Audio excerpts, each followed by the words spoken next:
So what kick-started the third boy's powers? If we look at the location and time that his plane went down, we can make a pretty good guess. When the plane experienced the first anomaly, it gave an accurate report of its position to a control tower, due north of the Black Sea, 125 miles east of Kiev. Dead south on the Black Sea is Cyprus's Green Line, so the plane's position was directly north of the hospital where you'd been asleep for 9 years.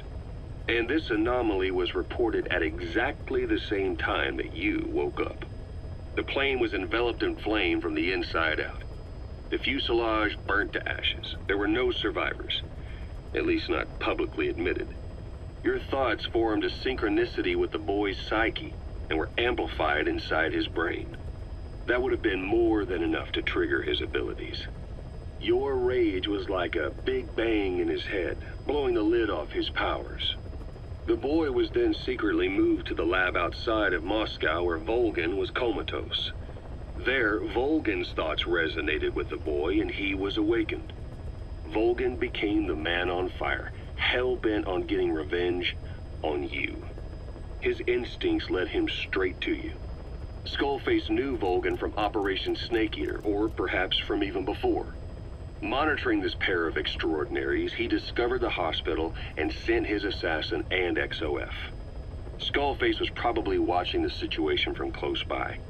Then, realizing how useful these two test subjects could be, he approached them. Reacting to Skullface's thirst for revenge, this time the boy let Skullface's will control Volgin. Volgin, at times driven by personal revenge, at times through Skullface's will, kept on moving, though his body was little more than dead meat. Perhaps there were moments where even your thoughts affected him as well. But without the boy's power, it was like the plug had been pulled from the socket. Everything was powered by anger, malice, revenge. This is how the end of the report sums things up. Both the third boy and the man on fire were originally test subjects of paranormal research for military applications, like telekinetically controlling the leader of an enemy nation and making him launch a nuke, or stopping the heart of someone on the wrong side of the Berlin Wall, experimenting with latent human abilities. They were used as tools of the Cold War. The boy's only crime was being born with unique gifts. But he was sacrificed on the altar of war. His life reduced to slavery under other people's wills. Turned into a living weapon with no will of his own.